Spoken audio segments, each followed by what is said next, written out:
y del Hijo, y del Espíritu Santo. Amén. Tomad, Señor, y recibid toda mi libertad, mi memoria, mi entendimiento y toda mi voluntad, todo mi haber y mi poseer. Tú me lo diste, Señor, y a ti lo regreso. Todo es tuyo, papá. Dispón de ello según tu voluntad. Dame tu amor y tu gracia, que éstas me bastan. Amén. El día de hoy, hermanos, vamos a continuar con la temática que hemos venido compartiendo a lo largo de este bloque, que es la historia de nuestra amada iglesia.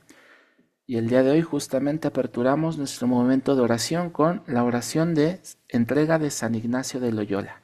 Vamos a pedir su intercesión para que este tema sea para mayor gloria de Dios y rinda todos los frutos que Él tenga preparados para los mismos. Les voy a empezar a compartir para empezar con esta presentación, ¿vale? Y nada más me confirman, por favor, si ya se ve. Perfectísimo. Muchas gracias, señora Rebe. Otra cosa, si pueden, claro, los que puedan prendan sus cámaras. Yo entiendo que hay veces que uno va en la combi, de camino, que de verdad a veces está haciendo un esfuerzo muy grande para poder participar en estas formaciones o simple y sencillamente no nos sentimos del todo bien, pero si les es posible, por favor, prendan su cámara para así hablar con ustedes, no nada más hablarles a ustedes. No sé, de verdad, a veces se me dificulta un poquito este ejercicio porque es complicado hablarle a cuadritos negros más que a personas. Entonces, a los que les sea posible, insisto en caridad, por favor, prendan sus cámaras. Y ahora sí, el tema que voy a compartirles el día de hoy será reforma y contrarreforma. Veníamos la semana pasada de las escuelas monacales, estos primeros padres del desierto y antes de esto los padres de la iglesia, con los padres apologetas, los padres teólogos, etcétera. Y aquí vamos a hacer un salto muy grande en cuanto a tiempo, pero que voy a destacar algunos elementos fundamentales para entender este fenómeno. Sabemos que lo que empezó con San Antonio de Padua empezó a reforzarse con el santo San Benito Abad. Y esto fue el inicio de lo que hoy conocemos como la iglesia en cuanto a los monasterios, pero eran monasterios, como hablábamos, que estaban alejados, que eran una vida tal vez más ascética, una vida más contemplativa, una vida más apartada en estos momentos del pueblo, porque así se comenzaron estos primeros movimientos. Y históricamente, desde el 476, que fue la caída del Imperio Romano, vamos a entrar a lo que se llamó la Edad Media. Es decir, todo esto que conocemos tal vez por la cultura general de los cuentos de caballeros, los que tuvimos tal vez hay unas clases de literatura en la secundaria, el Cantar del Mío Cid, el Quijote de la Mancha, todas estas partes empezaron justamente en la Edad Media. Los castillos, los dragones, todo esto que nos familiarizamos a veces desde las películas, las caricaturas, etcétera, empezó en este año. Después, ya en la Edad Media, en el 570 después de Cristo, tuvimos un segundo acontecimiento muy importante, que fue el nacimiento de Mahoma. ¿Y por qué lo voy a englobar aquí? Porque con el nacimiento de esta persona también nacieron una serie de circunstancias y problemáticas que condicionaron el resto de la historia, que fue, para empezar, el nacimiento del Islam y, con esto, las guerras santas que ellos proclamaban. Como un dato curioso, no sé si han escuchado hablar acerca del poema o la prosa del Cantar del Mío Cid. Y esta prosa o este cuento habla sobre un guerrero, un Cid campeador, que está luchando contra los moros, es decir, las personas que van llegando de Oriente que querían conquistar España, porque ante la visión de su creencia para el Islam era una necesidad el expandir su fe mediante la fuerza. Y eso conllevó pues muchos conflictos en todo lo que conocemos como la Europa medieval. En esta misma época, el sistema que regía era el feudalismo. ¿Y qué es esto? El día de hoy tenemos tal vez un sistema que si bien no es perfecto, que se llama capitalismo, en el cual podemos poner nuestros negocios, podemos poner tal vez nuestro sabiduría, lo que sabemos, en favor de generar un dinerito para podernos mantener. Pero antes esto no era así. Antes lo que se le llamaba feudalismo era que solamente algunas personas eran capaces de poseer bienes y todos los demás teníamos que ser, digamos, prácticamente esclavos o trabajadores por un muy mal salario. Y había tres formas principales de tener estas propiedades, que eran de forma muy escueta y resumida, ser de la realeza, es decir, ya venir de una cuna de reyes. Número dos, ser héroe de guerra. A los que participaban en estas luchas que les acabo de platicar, les daban, digamos que como recompensas, tierras. Y número tres, ser parte a veces de congregaciones religiosas, para poder abrir monasterios, parroquias, etcétera. Estas eran principalmente las formas en las cuales se movía el mundo. Y en este mundo, en esta época, tenemos a grandes santos, y aquí vamos a retomarlo después, como Santo Tomás de Aquino. Un punto extra para también entender un poquito de esto como contexto general fue que también en esta época, entre lo que fue el principio del monacato a lo que vamos a ver hoy que fue la reforma, sucedió la peste negra. Una peste que erradicó a un tercio, una parte muy importante de la población. Y como bien pudimos ver ante la pandemia que nosotros experimentamos, ahora imagínense a los hermanos que experimentaron esta realidad en un tiempo en el que no había muchas formas para poder salvaguardar la salud. Estos son los datos generales para poder entender un poquito más a fondo lo que vamos a compartir el día de hoy. Voy a destacar tres puntos importantes antes de hablar propiamente de la reforma. El número uno va a ser que en 1231 empezó la llamada Inquisición medieval. Todos hemos oído hablar de la Santa Inquisición y con todo lo que ello ha acarreado, y es a veces un tema muy polémico que se usa hasta para desprestigiar nuestra fe. Hay que recordar aquí algo que vamos a retomar más adelante. La Inquisición, en palabras del Papa Benedicto XVI, fue un gran error histórico. Fue algo de lo cual la Iglesia, en boca precisamente de San Juan Pablo II, en el jubileo del 2000 pidió perdón, y cito diciendo: perdón también por las violaciones a los derechos de las personas, por los métodos de intolerancia y de la violencia empleadas en el servicio a la verdad. Cierro la cita. Esto es una mancha, un error, una problemática que hay que acatar como tal, más allá de si esta Inquisición fue ejecutada tal vez más por católicos o más por otras denominaciones, más allá de estas polémicas o debates.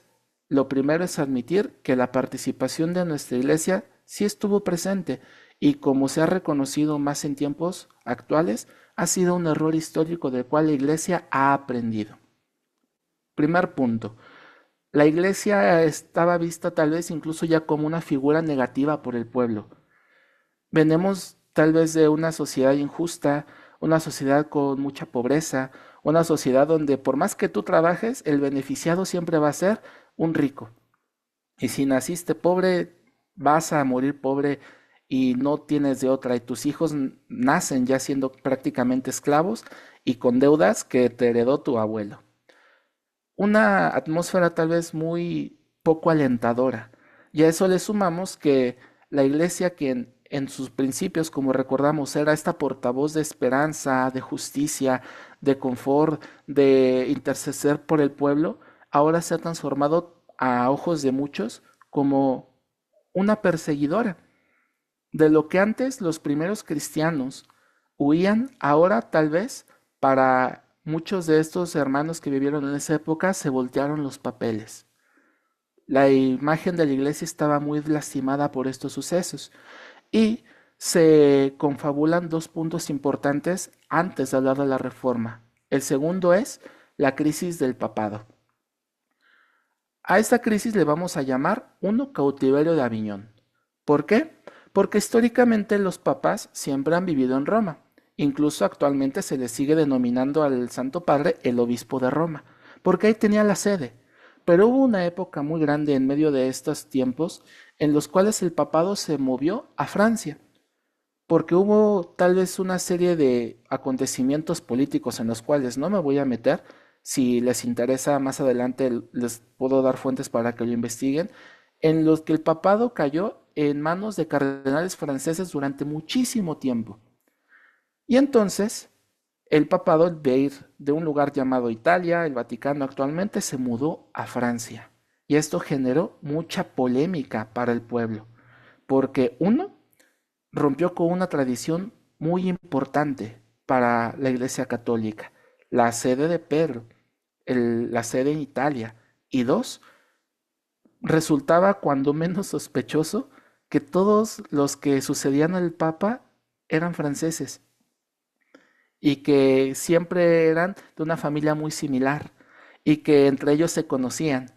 Y pues nos sonará algo que no nos es muy ajeno tal vez nosotros como mexicanos, que qué casualidad que siempre ganaba el PRI, que qué casualidad que siempre el secretario de antes era el que después resultaba como presidente. Cosas por el estilo, cosas que pasan. Y esto dio origen al tercer punto importante antes de hablar de la reforma, que es el cisma de Occidente. Un momento en el que hubo hasta tres papas al mismo tiempo. Muere un papa más en Aviñón, Francia, y se hace, digamos, un cónclave. Y la gente ya estaba harta de que les vieran la cara, por así decirlos, e irrumpió el cónclave. Y entonces exigían, digamos, que una democracia, una elección justa, y por presión aceptaron nombrar un papa italiano y nuevamente regresar el papado a Italia. Esto fue un momento, digamos que muy reactivo, muy en el calor del momento para evitar que los lincharan. Tiempo después se dieron cuenta que esto no había sido una muy buena decisión a los intereses de un grupo de personas y entonces organizaron otro cónclave. Y en este cónclave eligieron a otro papa. Y este papa, adivinaron, es francés. Y entonces ahí teníamos un momento en la historia de nuestra iglesia en el que había dos papas supuestamente. Y uno le echaba tierra al otro y uno excomulgó al otro y todo, digamos que fue a parar hasta que se pudieron poner a platicar, empezaron a ver los contras que eran más grandes que los pros de mantener esta lucha y surgió un tercer papa que fue el definitivo, Martín V, si mal no recuerdo. Todo esto, ¿por qué se los cuento igual y como chisme? Porque ya desacredita un poco la imagen de la iglesia ante el pueblo. Ya veníamos de una iglesia que ya no era vista como una madre que protegía y consolaba a sus hijos, sino tal vez como una madre con la chancla, con el cinturón, pero que te da la menor provocación. Y que las personas que participábamos dentro de la iglesia como institución dejábamos muchas cosas a desear. Surgieron a la par en estos momentos órdenes monacales muy importantes.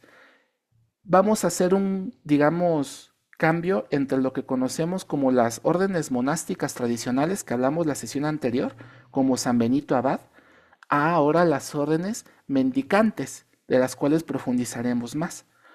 Las órdenes monásticas, como lo vimos, eran órdenes más apartadas, órdenes que se dedicaban más a su vida separada del mundo mediante el ascetismo. ¿Pero qué creen? Que las órdenes mendicantes respondieron a una necesidad muy importante de la iglesia en esos momentos. Si hablamos que la iglesia tal vez como institución no era muy bien vista, estas órdenes fueron a sanar las heridas del pueblo, a consolar al enfermo, a escuchar al necesitado, a nuevamente levantar esta comunidad desde el amor. Y claro que estas comunidades pues tuvieron, digamos que sus primeras trabas. Si les interesa más, en YouTube hay una película muy bonita de la vida de San Francisco, que relata precisamente un poquito del nacimiento de estas órdenes, que pues tuvieron trabas con el Papa, con los gobiernos de ese entonces, porque obviamente que sus prácticas eran vistas a veces hasta como exageradas. Pero no me voy a detener mucho ahí. Si gustan, por favor, ahí está el material para profundizar y se las comparto más adelante. Y estas órdenes se tuvieron como un auge muy bello que al final el Papa Honorio III las confirmó oficialmente en 1223. Dos o más bien tres personajes muy importantes de estas primeras órdenes fue Santo Domingo de Guzmán, que es fundador de la Orden de los Predicadores Dominicos, y su objetivo era predicar el Evangelio y combatir la herejía mediante la formación intelectual y la vida apostólica. Punto muy importante. En medio de una situación donde la herejía era perseguida, digamos que por ponerlo en términos muy simples, a machetazos, Santo Domingo dice no, no hay que señalar la problemática, sino ver el origen. Y entonces él apostó a la formación y a la vida apostólica, una vida en conjunto con el pueblo. Tenemos después un San Francisco, de quien ya hice mención y profundizaré más adelante.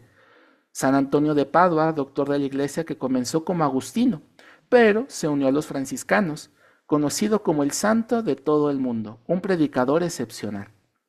Y tenemos a Santo Tomás de Aquino, doctor de la Iglesia y sacerdote dominico, el más grande teólogo y filósofo de la Edad Media. Su obra cumbre, la Suma Teológica, es un pilar del pensamiento católico, filosofía escolástica. No hay universidad respetable en el mundo que cuando tiene que ver temas selectos de filosofía no se remita, aunque sea una o dos clases, a Santo Tomás de Aquino. Y esto ya trasciende la fe. ¿Por qué? Porque su pensamiento ha sido base de nuestra fe y para bien y dar frutos para el bienestar del ser humano en muchos, o me podría yo exagerar tal vez diciendo que en todos los campos del desarrollo del potencial humano, la salud. Y aquí me gustaría hablar de la inercia de la gracia. Fíjense cómo es la pedagogía del Espíritu Santo, cómo nos ama el Espíritu Santo. Cuando tenemos problemáticas muy fuertes, como hemos visto, surgen campeones, pero hechos a la medida. Y de lo que parece ser una crisis social, una crisis de fe, una crisis en cuanto a la estructura, puede ser una piedra que sirva como escalón para traernos un bien mayor. Y en este caso fue tanto Santo Domingo de Guzmán, San Francisco de Asís, San Antonio de Padua y Santo Tomás de Aquino. La inercia de la gracia funciona muchas veces de esta forma, en lo cual, donde hay crisis, donde hay más tempestad, nuestro Padre amado siempre saca lo mejor. Y como vamos a ver más adelante en Romanos 8:28, todo es bien para los que amamos a Dios, todo es gracia. Aquí un complemento para poder bajar esto. ¿Por qué fueron necesarias estas órdenes de santos o a qué problemáticas respondieron estos santos? Si Santo Tomás, si San Francisco y Santo Domingo de Guzmán fueron la respuesta del Espíritu Santo de amor a la Iglesia, ¿cuál era la problemática? Y aquí ya vamos a hablar del tiempo de la Reforma. Algo llamado simonía, es decir, compra y venta de cargos eclesiásticos. Hagan de cuenta que yo llegaba con nuestro amado Cordy Eri y yo le decía a Eri, fíjate que yo quiero ser Cordy de música. ¿Cuánto? Porque le des cuello a Benjamín. Y Eri, híjole, es que no se va a poder. Pero pues échale ganas, a ver cuánto puedes dar. Y yo, pues traigo una Sor Juanita. No, estás volando muy bajo, chavo. No, pues una manita de koala, 400. No, menos. Bueno, 1,000 pesos. Y Eri le brillan los ojitos y dice, va. Con 1,000 pesos ya le pongo los limpiadores alabanza nuevos y ya le lleno el tanquecito y ya salimos de broncas. Entonces, pues ya le habla Benja y le dice, ¿qué crees, chavo? Pues el Espíritu Santo me dijo que tú estás llamado a otro cargo. Entonces le vamos a dar paso a Emanuel para que tome el ministerio de música y tú pues sigue tocando, pero pues ya no vas a ser el Cordi. Ahora imagínense estas acciones dentro del clero para ser cardenal, para ser obispo, para ser rector tal vez de algún monasterio. Esto causaba escándalo y aunque aparentemente era una práctica muy privada, ustedes y yo sabemos que la mentira tiene pies y tarde o temprano cojea. En ese sentido, lo que se supone era un secreto, pues fue algo muy evidente para gran parte del pueblo, porque los chismes y los que son malos corren, pero como pólvora. Punto número 2, crecimiento urbano y nuevas realidades. A ver, no es que San Antonio o San Benito hubieran hecho las cosas mal. como vimos la sesión pasada, ellos respondieron una necesidad específica de su tiempo, pero el tiempo, el contexto cambió y ahora necesitábamos otras cosas. Necesitábamos dar una respuesta específica para las ciudades que iban creciendo, para las crisis que se iban suscitando, para las nuevas realidades sociales como el feudalismo, que estaban cada vez pues dando más cimientos para un disgusto social. Número 3, nepotismos. Asignación de puestos importantes a familiares. Y esto pues casi no se da en las empresas, ¿verdad? Que de repente un buen día yo llego y estoy concursando por una dirección, una gerencia, y ya tengo todos mis papeles, mis proyectos, llevo más tiempo en mi puesto que todos los demás compañeros del trabajo, he dado mejores resultados que todos los compañeros del trabajo, y justo cuando van a avisar el día en el cual van a nombrar al nuevo director, yo me voy con mi mejor traje porque digo, no, pues seguro me va a tocar a mí, no hay de otra. Y entonces la empresa Madrigal lleva pues muchos años en el mercado y el día que hacen el anuncio se supone que me iba a tocar a mí y pues no, que le tocó al sobrino del dueño. Sobrino recién egresado que no tiene ni idea de a qué funciona la compañía y que pues da más problemas que beneficios. Algo así pasaba también en la parte de la iglesia. Asignación de puestos importantes a familiares. Había familias enteras que se dedicaban precisamente a dar, digamos, uno o dos hijos hacia los órdenes más importantes de la iglesia para que ellos pudieran seguir el legado del obispo Madrigal y los cardenales Madrigal y los sacerdotes Madrigal, casi casi como si fuera empresa. Aquí les comparto un dato bien curioso, solamente como un paréntesis enorme. ¿Ustedes sabían que antiguamente al hijo menor de una familia se le donaba, por así decirlo, siempre a la iglesia? Porque se pensaba que ese hijo a ser el menor y el que iba a vivir más iba a orar por cada uno de los miembros de la familia que fueran falleciendo y era su responsabilidad velar por su salvación. Así empezó una parte de este nepotismo, pero poco a poco fue transformándose en lo que ya les platiqué con el ejemplo de la empresa.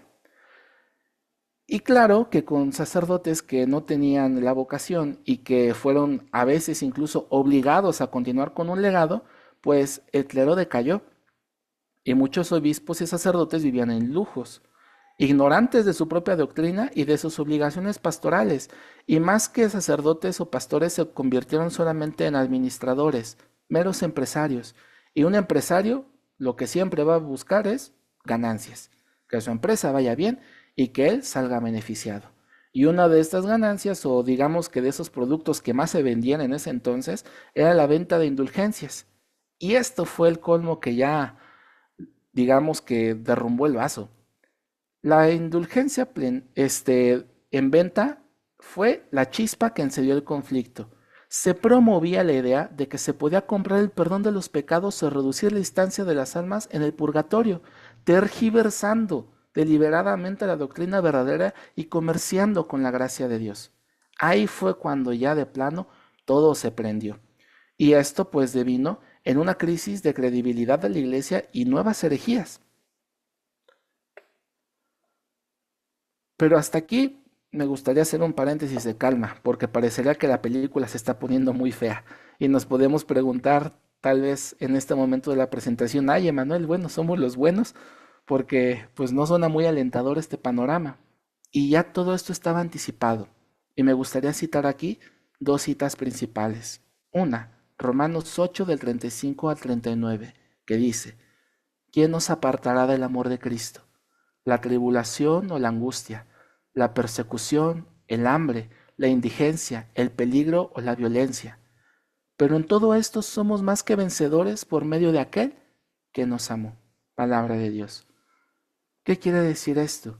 Nada nos puede separar del amor de Cristo a los que creemos en Él, a los que estamos cimentados en Él, a los que hemos tenido un encuentro personal con Él. Y esto se ratifica en que pues ya estaba hasta cierto punto previsto por la gracia de Dios en Mateo 16, versículo 18, que dice, yo te digo que tú eres Pedro, y sobre esta roca edificaré mi iglesia, y las fuerzas del infierno no prevalecerán contra ella. Palabra del Señor. ¿Por qué les comparto estas dos citas, hermanos? Porque problemas siempre ha habido y lastimosamente siempre va a haber. Porque nuestra iglesia está compuesto de seres humanos que nos podemos y nos vamos a equivocar. Y esos errores siempre van a estar, digamos, sanados, levantados o curados por la gracia santificante de Dios. La gracia es lo que nos va a nosotros dar la fuerza para salir de nuestros errores. Lastimosamente, para salir de esos errores, primero hay que admitirlos. Primero hay que hacer un examen de conciencia. Primero hay que, digámoslo así, analizar la causa raíz de por qué se dio esto, para después ver cómo, con ayuda de la gracia, poderlo ir sanando. Pero Jesús ya nos adelantaba, no se preocupen, yo voy a estar con ustedes todos los días hasta el fin de los tiempos. Mi gracia les basta, todo lo puedo en Cristo que me fortalece, y muchas otras citas muy bellas que nos recuerdan que por mucha crisis que haya, por muchos problemas que yo pueda observar, esto siempre va a tender a un fin último mejor, porque va a ser sostenido por la gracia. Si en tus comunidades, si en los grupos de oración, si en el lugar donde te encuentras sirviendo encuentras problemáticas con los líderes, con las autoridades, entre ustedes, piensa que la gracia los puede sostener y que de ello puede salir un bien mayor, pero vamos a ver que para eso es necesario primero admitir que hay una problemática, para poder después, con ayuda del Espíritu Santo, subsanarla. Voy a continuar. Y aquí la respuesta amorosa del Espíritu Santo para su iglesia. Ya habíamos hablado un poquito y ahora voy a profundizar más. San Francisco y Santo Domingo de Guzmán. Fíjense que les cuento que resulta que había algo llamado herejía, que como vimos en sesiones pasadas, era una tergiversación, una negación o una deliberada negación de la doctrina de la iglesia, lo que nos enseñaba y lo que nos dejó Jesús. Y había dos grupitos de personas llamados cátaros y otro llamado albigéneses. Digamos que estaban situados entre lo que es Francia y España. Más pegados los de Francia un poquito a Italia, pero solamente para dar un poquito de contexto geográfico. Ellos hablaban de que en este mundo existía un espíritu bueno y un espíritu malo. ¿Han visto muchos, tal vez la imagen en las caricaturas o en las películas que se me posa un angelito y un diablito? Y estoy debatiéndome a ver a quién le hago caso. Y que a veces entre este angelito y este diablito se están dando en la torre peleando y a veces el bien gana y a veces el mal gana.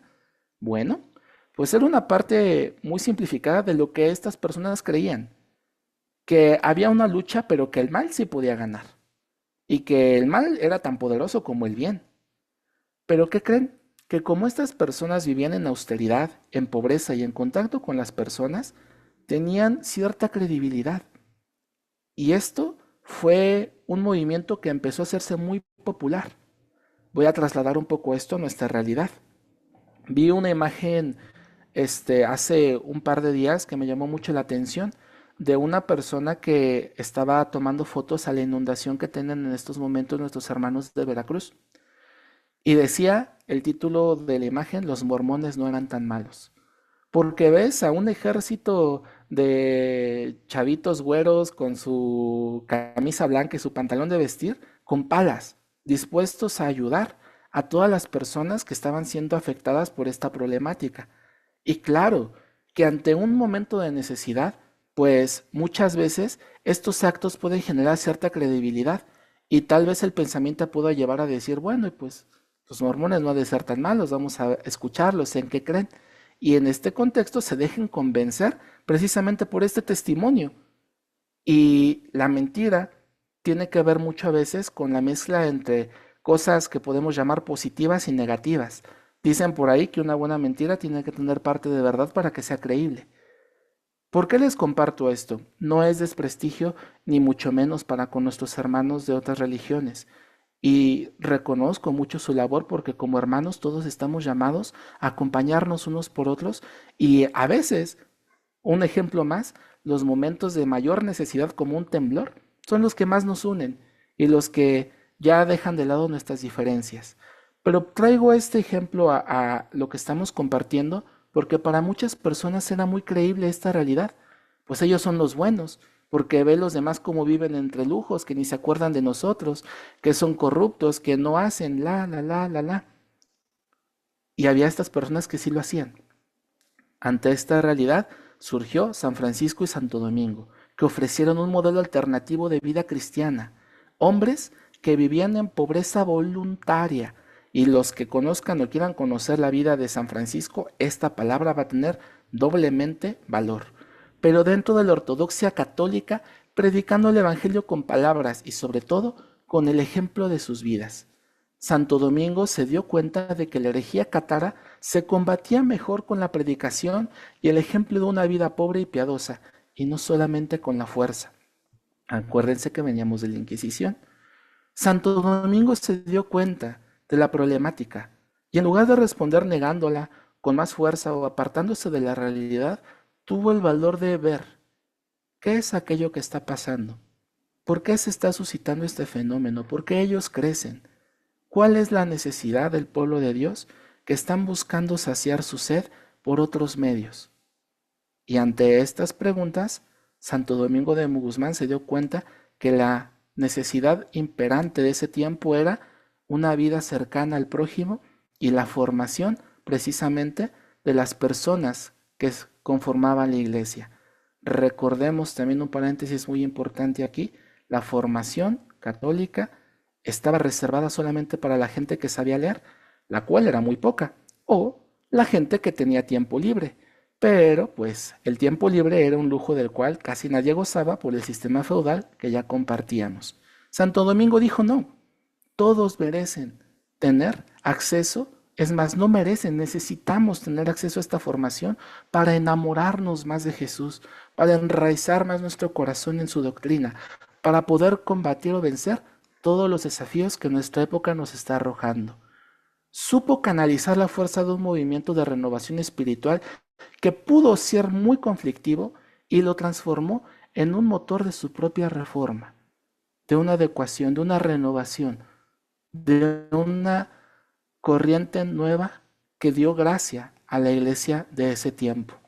La herejía dio pie, entre muchos otros factores, a una respuesta 10 veces más fuerte en gracia y santidad. Recordar la pedagogía del Espíritu Santo. Los errores no son para negarse, son para aprender y renovar a partir de ellos. Ante los errores siempre tenemos la oportunidad de levantarnos y de mejorar.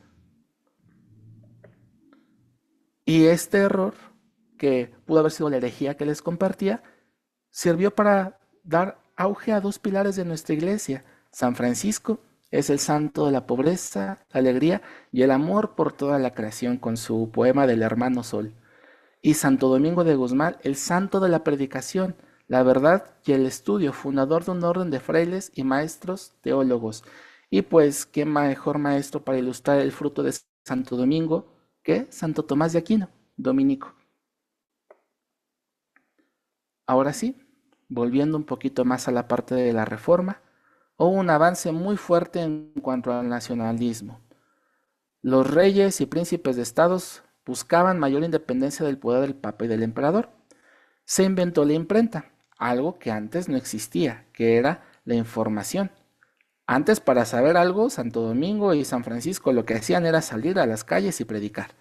No había como tal panfletos, ni te invito a nuestro retiro de jóvenes que se va a llevar a cabo en Corpus Christi en la siguiente semana.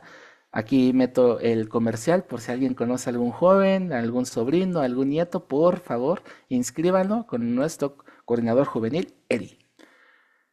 Esto no existía, pero al inventarse, ahora los pensadores tenían una nueva forma de expresarse y esta forma llegaba más rápido y más lejos, lo cual dio, entre muchas otras cosas, cuna al Renacimiento, un espíritu crítico.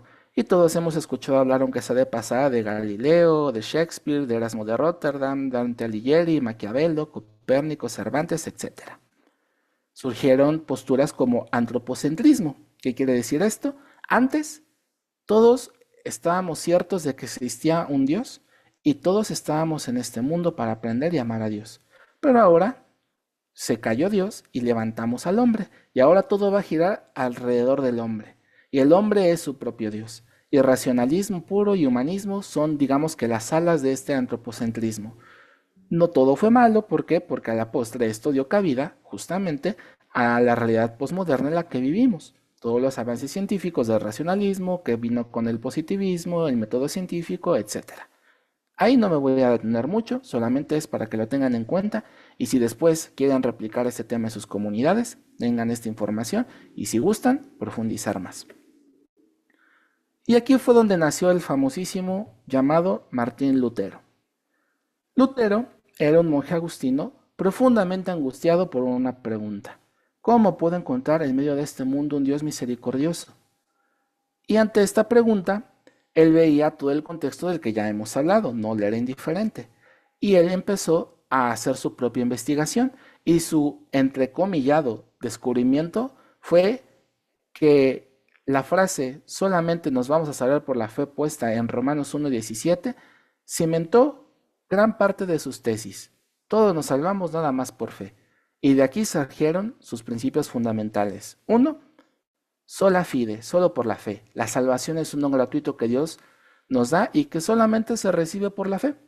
No importa lo que hagamos, no tenemos que ganarla ni nada. Por nuestras obras queda intacta. Nos salvamos nada más por decir Cristo es el Señor. Así como en los enjes, en los retiros decimos, ya con eso ya nos salvamos.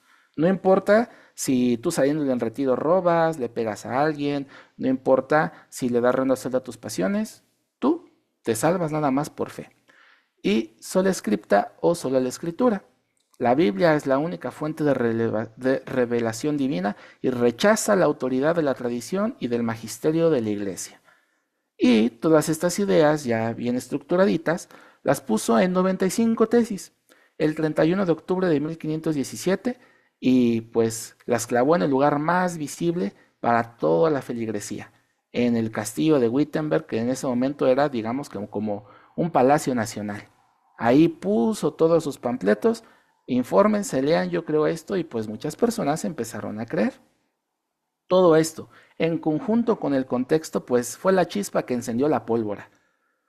Si ya de por sí había problemáticas, que esa era, digamos, que la pólvora que estaba regada por todo el piso, nada más llegó este hombre, le hizo así y todo estalló. Resultados de esta problemática. Pues se empezaron a hacer cada vez más populares estas doctrinas que les acabo de comentar, la sola fe y la sola escritura, y empezaron a negar la necesidad de mediadores para tener acceso a Dios, es decir, los sacerdotes. Consecuencia directa de esta parte surgió el luteranismo, el inicio de los hermanos separados y de todas las ramas que actualmente le seguimos llamando protestantes. Y pasó algo interesante, que él no era el único que pensaba de esta forma, sino que un tipo llamado Calvino, Juan Calvino empezó a hacer sus propias tesis, sus ideas, y él llegó a otra conclusión. Él dijo que ya todo está predestinado y que Dios ya ha dicho quién se va a salvar. A ver si no le suena, digamos, familiar eso de que nos vamos a salvar 144,000 personas en toda la historia de la humanidad y nada más nos faltas tú, Richard. Entonces jálate, porque ya nada más nos queda un lugar y nada más nos faltas tú, ¿eh? En toda la historia de la humanidad nada más nos falta tú para ya hacer los 144,000, entonces apúrate, porque si no, se acaba como pan caliente.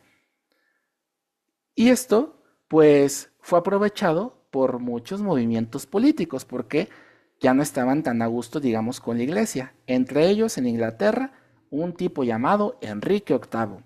Y Enrique VIII tenía un muy mal matrimonio. Y Enrique VIII dejó a su esposa Catalina de Aragón. ¿Pero qué creen? Que Enrique VIII, pues, se quería volver a casar. Pero pues esto, como bien sabemos, no está permitido. Y entonces Enrique VIII dijo, pues me fundo mi propia iglesia que se va a llamar anglicanismo. Y entonces, pues retomando las ideologías que están surgiendo de Calvino y de Lutero, pues yo voy a hacer mi iglesia. ¿Y qué creen, hermanos? Que es fecha que retomando muchas de estas ideas, pues cada quien dice, pues yo también hago la mía. Y entonces voy a llamarme los Emanuelitas de los Santos de los Últimos Días. Y pues los que quieran son recibidos ahí en Calzada San Mateo 113 y vamos a sesionar los domingos. Nada más traigan su aportación voluntaria. Cada persona empezó a buscar por sus propios intereses aprovechándose de esta parte. Y aquí quiero recalcar algo. Lutero tenía una pregunta, una sed genuina. La problemática fue que se separó del tronco. Y como vimos cuando hablamos de San Juan Crisóstomo y de San Ambrosio de Milán, aquel que quiere conocer la verdad, la puede encontrar, pero aquel que busca la verdad con malicia no merece encontrarla. Una cita precisamente de estos dos santos. La problemática fue no la inquietud, porque la inquietud la tuvo también, como vimos, San Francisco y Santo Domingo. La problemática fue que se quiso separar y rompió con la unidad de la iglesia, y rompió con su comunidad, y rompió, él venía de una comunidad agustina, rompió con aquello que le nutrió, para luego que en consecuencia tuvo una herida profunda en la iglesia. Primer punto aquí a reflexionar en la unidad. En las áreas de oportunidad que nosotros demos en las comunidades, ¿qué hacemos? ¿Cómo nos manejamos entre nosotros? Porque tal vez pues ya no me gustó cómo coordina Xochitl en María Auxiliadora. Y entonces pues se me hace muy fácil irme a la Santa Cruz y hacer mi movimiento de renovación. Y ahí pues voy a empezar a hablar mal de Xochitl. Y no, no vayan a María Auxiliadora porque pues esa Xochitl grita bien fuerte. Y ya vieron que nada más no deje el cargo. Y no, y si vieran, no, si yo les contara. Y es más, hasta me voy a María Auxiliadora ya afuera a repartir panfletos para decir, vengan al grupo de renovación de la Santa Cruz. Estamos aquí, aquí está mejor. Todas estas divisiones van fragmentando el cuerpo místico de Cristo. Insisto, la problemática no fue la crisis que observó, la duda que él tenía que era genuina, sino cómo la sació, cómo la trabajó y cómo se fue separando poco a poco de la Iglesia Católica, del cuerpo que Jesús nos dejó. El Espíritu Santo, como ya nos ha acostumbrado, no se queda con los brazos cruzados e inició la Contrarreforma en el Concilio de Trento en 1545 y duró hasta 1563. Y todo este tiempo sirvió para analizar a imagen de Santo Domingo, a ver qué estamos haciendo mal. Porque, nuevamente, si el movimiento protestante fue la respuesta, ¿cuál fue la pregunta? ¿Cuál fue la necesidad que existía dentro del pueblo que ese lugar les está sirviendo para saciar su sed a medias? ¿Qué estamos dejando de hacer? ¿Cómo llegamos a este punto? Y entonces, en un ejercicio de humildad y discernimiento, empezaron a hacer reformas significativas para la estructura de la iglesia y muchas de ellas perduran hoy en día. ¿Como cuáles? Los 7 sacramentos. Se confirmó que los sacramentos son signos eficantes de la gracia instituidos por Cristo y no solamente son simbólicos o de adorno. 2. La presencia real de Cristo en la Eucaristía. Se definió dogmáticamente que Cristo está presente, verdadera, real y sustancialmente bajo las especias del pan y del vino, transubstanciación. Los que han leído o conocen un poco saben que los hermanos separados en sus denominaciones no tienen Eucaristía. Y esto ya es, digamos que una observación personal. A veces se le invierte tanto a la música en la parte de los hermanos separados, en la producción, en los conciertos, en todo esto, porque necesitan algo que nosotros sí tenemos, que es la presencia real, viva, eficaz y continua de Cristo. No es un sentimiento. Nuestra fe no es de sentimientos, sino de certezas, dice Hebreos. 3. Justificación por la fe y las obras. Se enseñó que la salvación es un don gratuito, sí, pero que el ser humano debe cooperar libremente con esa gracia a través de las buenas obras. Esa gracia es gratuita, pero claro que la podemos perder si nosotros no actuamos acorde a la gracia. Tenemos libertad al final del día, y si nosotros con nuestra libertad decidimos actuar en contra de lo que nos va a convenir ser mejor, fortalecer y realizar en una vida en este mundo, claro que no se va a meter con nuestra libertad, pero va a haber consecuencias y el pecado tiene culpa y pena y hiere el alma. Aquí solamente se aclara. Claro que la fe es un don gratuito, pero la fe sin obras, dice San Pablo, es un cadáver. Pero pues igual y esa parte de los hermanos separados, pues no la quisieron leer en la Sagrada Escritura. Y por último, el valor de la tradición. La revelación se transmite a través de la Sagrada Escritura y de la Sagrada Tradición, discernidas por el magisterio de la Iglesia. Y aquí, punto importante, discernido. No, tal vez como podemos ocupar una palabra muy coloquial que es interpretar. La palabra está dada, el mensaje está puesto y el fruto está ahí. Nosotros lo que hacemos en la iglesia es discernir la palabra para decir qué me quiere decir Cristo a mí hoy en día. Pero no vamos a inventar nada. No vamos a decir, ay, pues yo creo que no. La palabra está dada. Lo que hacemos en el ejercicio de discernimiento es qué me quiere decir Jesús en esta palabra hoy a mí. Y claro que para un mejor ejercicio de discernimiento, pues tenemos el estudio de la Biblia para conocer el contexto, los personajes, de dónde vienen estos diálogos, a qué necesidades respondía, etc. Pero no interpretadas, porque a veces interpretar puede prestarse a la invención. Y cuando ya inventamos, entonces empieza a ser Emanuel y deja de ser Jesús. Y cuando yo invento, pues ya es la iglesia de los emanuelitas, ya es Emanuel y sus seguidores, ya no es la iglesia que sigue a Jesús. Por esto se discierne, no se inventa. ¿Qué otras consecuencias hubo de este concilio? Formación a los sacerdotes.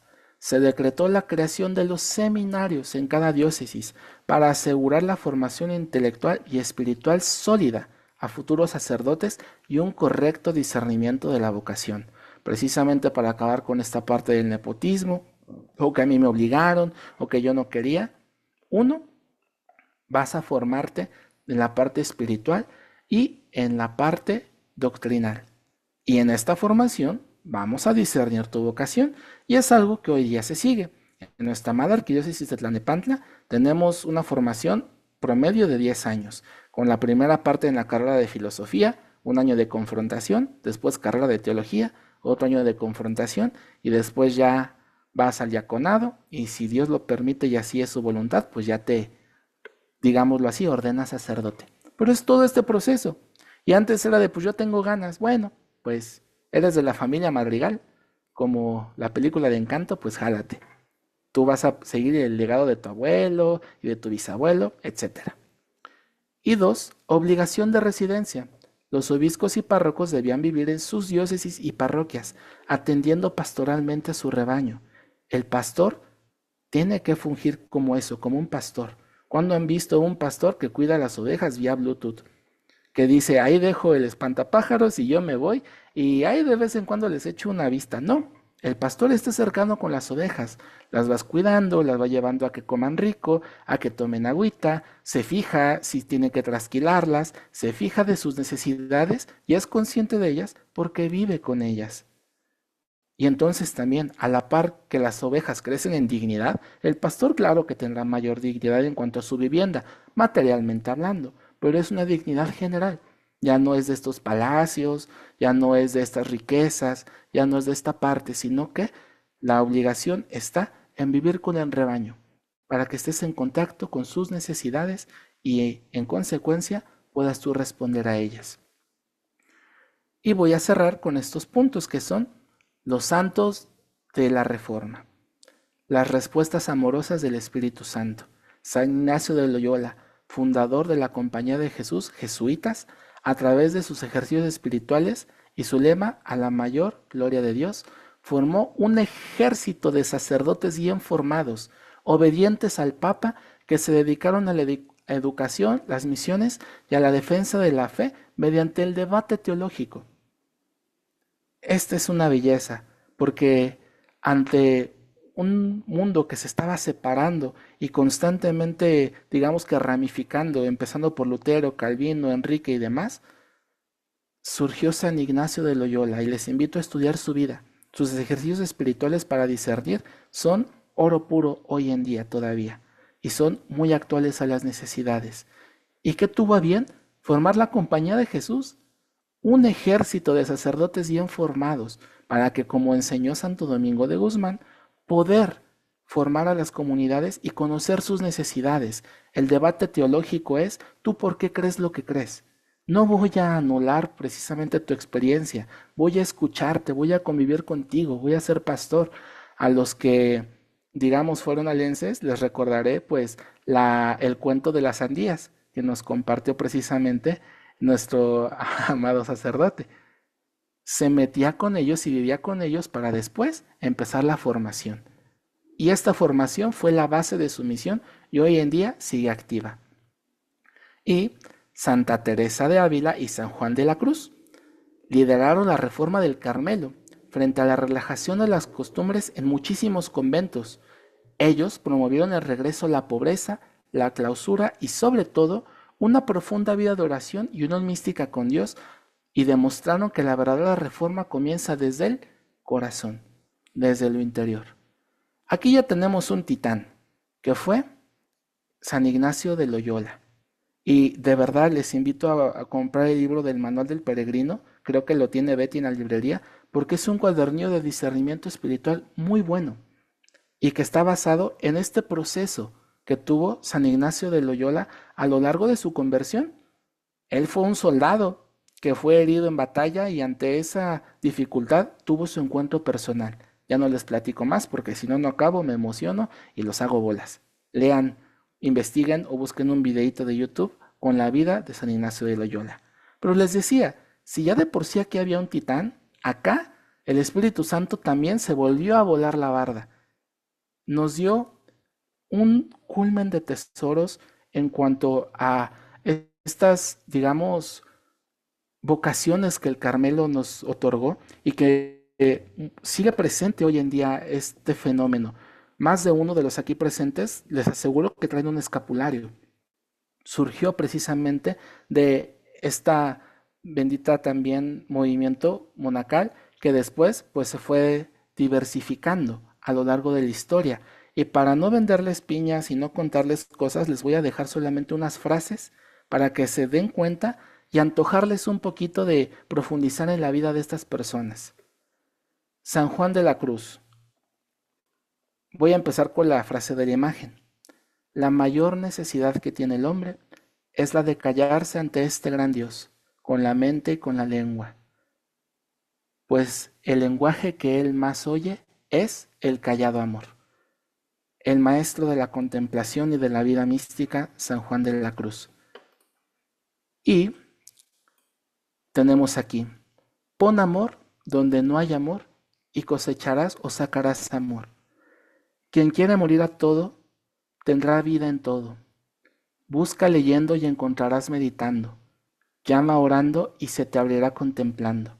Esta última frase ha sido una compañía muy bella a lo largo de mi vida.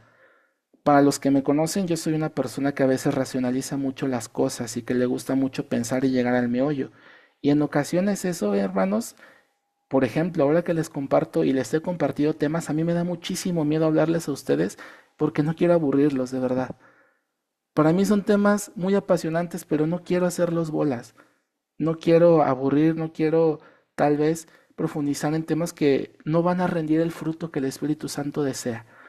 Pero cuando me topo con pared, cuando hay algo que es muy frecuentemente cuando me pongo a estudiar, no nada más para la gloria de Dios en temas de esta naturaleza, sino en mi vida personal, en mi profesión, en ahora la formación profesional que estoy llevando, me acuerdo de esta cita. Busca leyendo y encontrarás meditando. Llama orando y se te abrirá contemplando. No saben qué rico se siente, hermanos, ir con un chorro de preguntas al Santísimo, presentárselas al Señor y callarte. Te los comparto porque yo lo he experimentado. Responde. No de la manera que tú esperabas muchas veces, pero siempre responde. Para dejarles nada más la antojada, les pongo estas tres frases de un mar de obras que tiene San Juan de la Cruz, de meditaciones, su poema de Muero porque no muero, etc. Y voy a pasar a la primera doctora de nuestra iglesia, y vaya qué doctora, Santa Teresa de Ávila. Y nada más para que se den una idea de el amor que nos tuvo el Espíritu Santo para suscitar vocaciones como ella. Le haces un cumplido a Dios al pedirle grandes cosas. Una frase muy bonita. Se derraman más lágrimas por las oraciones contestadas que por las oraciones no contestadas. De las devociones tontas y de los santos de cara agria, Señor, líbranos. Cristo ahora no tiene más cuerpo que el mío. Ora en mí, obra en mí. Mira a través de mis ojos, habla a través de mis palabras, obra a través de mis manos, camina con mis pies y ama conmigo aquí. Y por último, nunca aprenderemos a conocernos a nosotros mismos excepto esforzándonos por conocer a Dios, porque al contemplar su grandeza nos damos cuenta de nuestra propia pequeñez. Su pureza nos muestra nuestra maldad y al meditar en su humildad descubrimos cuán lejos estamos de ser humildes. Híjole, hermanos, no les voy a platicar más porque vale muchísimo la pena que busquen acerca de su vida. Una gran santa y su testimonio, yo creo que sobre todo para los jóvenes con un problema de pecado recurrente o de problemas de discernimiento o incluso crisis existenciales que más frecuentemente en nuestra sociedad desembocan en ansiedades o depresiones, Santa Teresa de Ávila tiene muchísimo material para acompañarnos en medio de esas tribulaciones. Conclusiones. Voy a formular preguntas retóricas para que cada uno de nosotros reflexionemos. La unidad y la obediencia. ¿Qué habría pasado si santos como Francisco, Domingo o Ignacio no hubieran obedecido, hermanos? Porque ellos también vieron una necesidad en la iglesia. La diferencia fue que ellos en humildad se humillaron ante su autoridad presente y en conjunto y acompañados por ellos empezaron a caminar. Y vaya que encontraron dificultades a veces desde la misma iglesia para realizar su ministerio.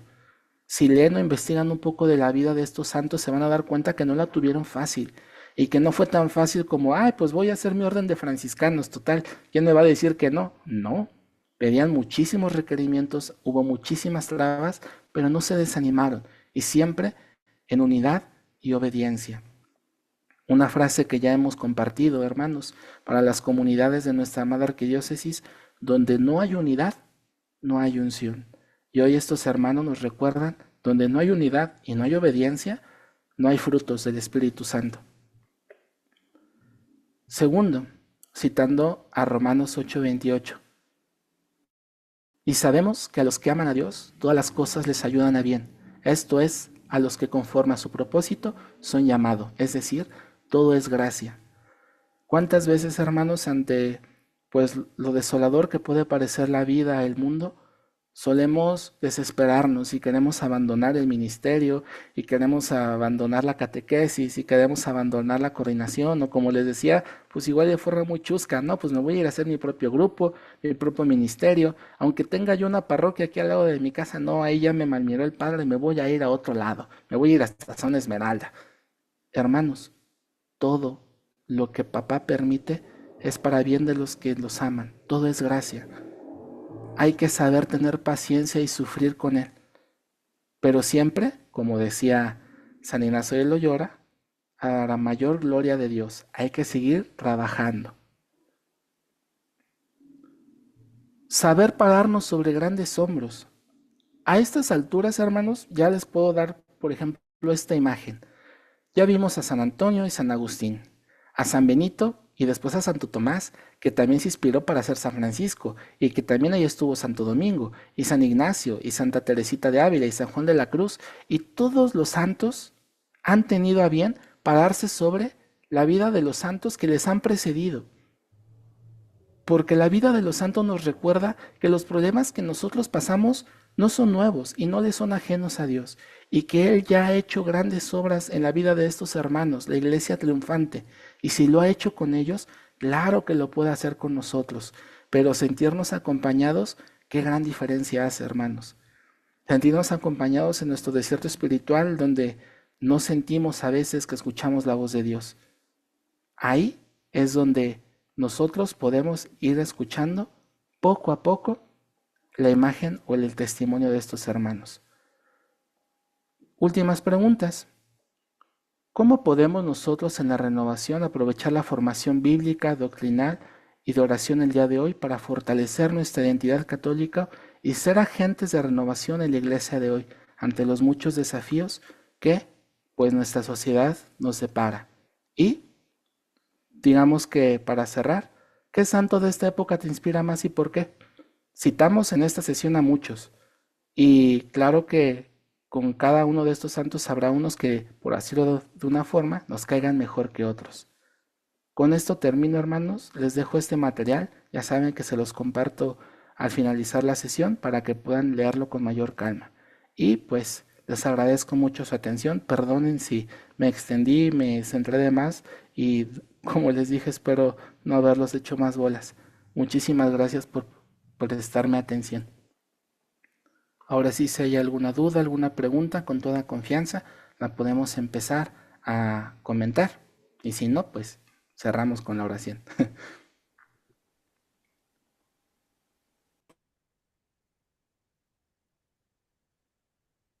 Yo de mi parte sí quiero agradecer muchísimo, pues, ese don que Dios te da para la claridad en la que tienes para expresarte, para que llegue a nuestro conocimiento.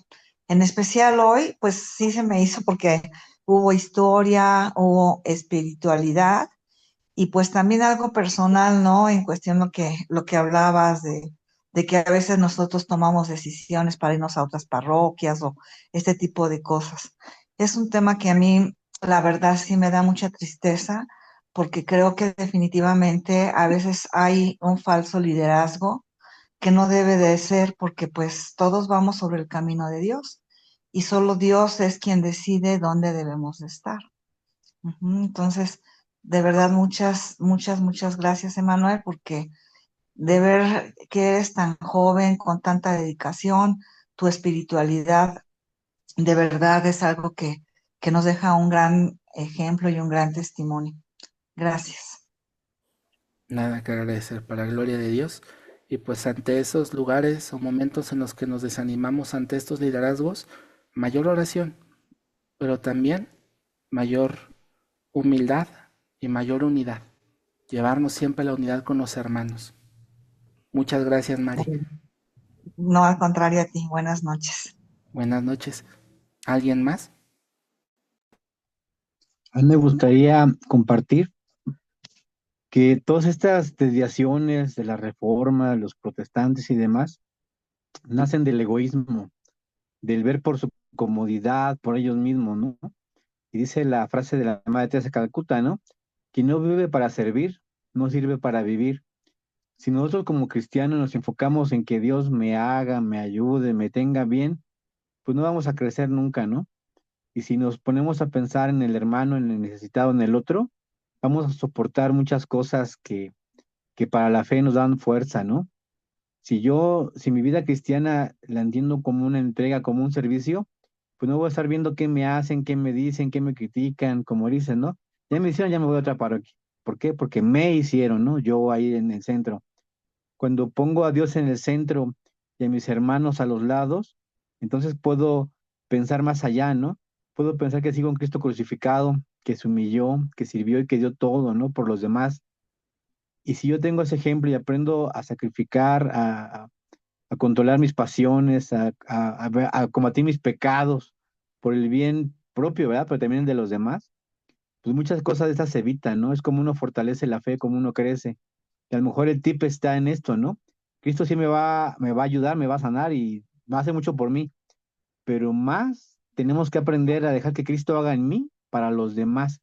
Cuando aprendemos a hacer ese medio por el cual Jesús actúa para los demás, cuando entendemos que nuestra existencia es porque Dios quiere llegar a muchos hermanos a través de nosotros, todo cambia, ¿no? Porque es una donación, te entregas a Dios y Dios actúa en ti. Entonces, yo ya no piensas tanto en ti porque piensas más en Dios y en su obra, ¿no? Pensarás en ti cuando te confiesas, cuando dices, sí, porque necesito sanar, porque necesito trabajar, necesito crecer, porque necesito tal, necesito fuerza, ¿no? Pero mi necesitar es porque necesito para los demás, ¿no? Y en ese darme a los demás, Dios me da a mí. Entonces, yo pienso que estos santos nos enseñaron a vivir por el hermano, por el amor a Jesús sincero, antes que ver por su prestigio, su dinero, su comodidad, el servicio que me acomoda, en el que me veo bien, en el que luzco bastante. Y cuando aprendemos a ser serviciales en el camino de Dios y a servir aunque vaya mal con mi reputación, ya me criticaron, ya me dijeron, ya me tocó el servicio más feo, bajo sus manos, ¿verdad? Porque para Dios no hay servicio feo. Cuando pensamos es que me están humillando porque me están pidiendo que me dedique no sé, por ejemplo, en mi parroquia tenemos que limpiar el templo cada que acaba la misa. Y acabando la misa, dejar de tocar, voy por mi cubeta, mi trapeador, mi jerga y a trapear la parroquia, ¿no? Y a veces hay hermanitos que se les hace así como que humillante, ¿no? Pero ¿por qué? Si estamos dando un servicio a la casa de Dios, ¿no? Y los renovados que hacemos, pues trapeamos y cantamos, ¿no? Entonces pienso que todo esto que compartiste, Manuel, pues que tengamos en cuenta, ¿no? Que todos estos santos tan humildes, tan sencillos y tan pobres combatieron todos estos pecados de la iglesia, ¿no? Y creo que son muy actuales. Todos vemos en la iglesia que hay necesidades y pues Dios puede hacer de nosotros esos templos, ¿no? Busquemos la humildad, busquemos el servicio. Miren que Dios nos va a sanar lo que tengamos personalmente en ese caminar. Entonces, yo quería compartir eso un poco, ¿no? Que todos esos males vienen del egoísmo y que todos los bienes del amor sincero y la entrega gratuita. Gracias. Qué bella aclaración, aportación y pues sí, nada más que agregar. Muchas gracias, Eri.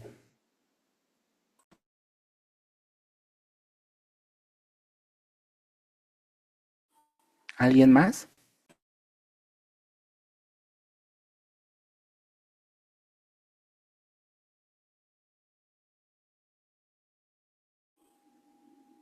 Perfectísimo. Pues muy bien, hermanos. Les agradezco mucho su tiempo y vamos a cerrar con una oración. En esta ocasión le voy a pedir a Eri Junior, que lo tengo aquí presente, que nos ayude con la oración de cierre para poder irnos a descansar. Por favor, Eri. Sí, pues, ¿sí se me escucha antes que nada? Es que ayer, es que ayer me estaba fallando el micrófono. Pues en el nombre del Padre, y del Espíritu Santo. Amén. Gracias, Señor, por tu infinita misericordia, por ese amor que nos tienes, porque pues, nos llamas, nos formas, no nos dejas solos, Señor. Gracias porque, así como con tu iglesia en ese momento, ahorita también respondes a esta necesidad que teníamos, necesidad de formarnos, de conocer de nuestra iglesia, conocer a tus santos, a estos ejemplos que también has dejado pues a nuestro alcance para conocer, para imitar, así como ellos te imitaron a ti. Acompáñanos, Señor Jesús, pues a ser dóciles, a ser obedientes. Hoy nos lo dices de una manera muy clara, Señor. En la obediencia se crece, en la unidad se santifica, en la unidad se avanza. Ayúdanos, Señor Jesús, a ser pues humildes, a ser obedientes, a vivir en unidad. Ayúdanos a caminar juntos. Ayúdanos a aprender de nuestros problemas, de las cosas que hagamos mal. Ayúdanos a tener pues, la madurez, la caridad para cambiar esos problemas, para ver esos orígenes, pero sobre todo no apartarnos de ti. Todo eso puede cambiar, pero solo en ti es que eso va a dar fruto. Solo en ti es que esos cambios van a santificar. Solo en ti es que esos cambios van a edificar. Hoy nos abandonamos a ti, Señor, nos ponemos en tus manos, te rogamos nos des docilidad, mejor dicho, que nos ayudes a ser dóciles.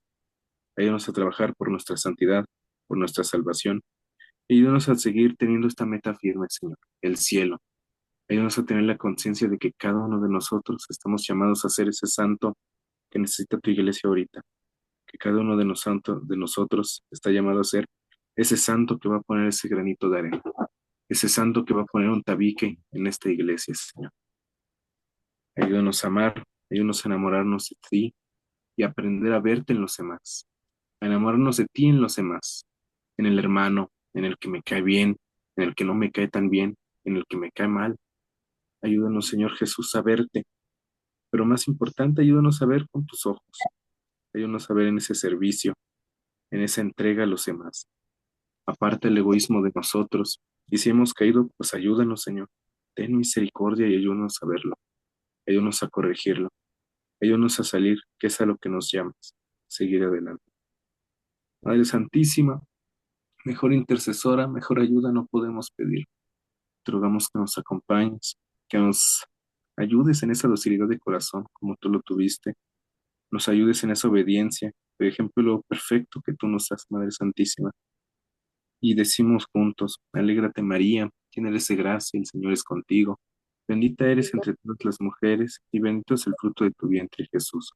Santa María, Madre de Dios, ruega por nosotros pecadores, ahora y en la hora de nuestra muerte. Amén. Amén. Nos unimos con la sangre de Cristo, en nombre del Padre, del Hijo y del Espíritu Santo. Amén. Amén. Pues gloria a Dios, hermanos. Muchísimas gracias y que descansen. Al contrario, gracias a ti, Manuel, por todo. Buenas Gracias. Descansen. Gracias, Manuel. Buenas buenas noches. noches. Bye bye. Buenas noches. Gracias.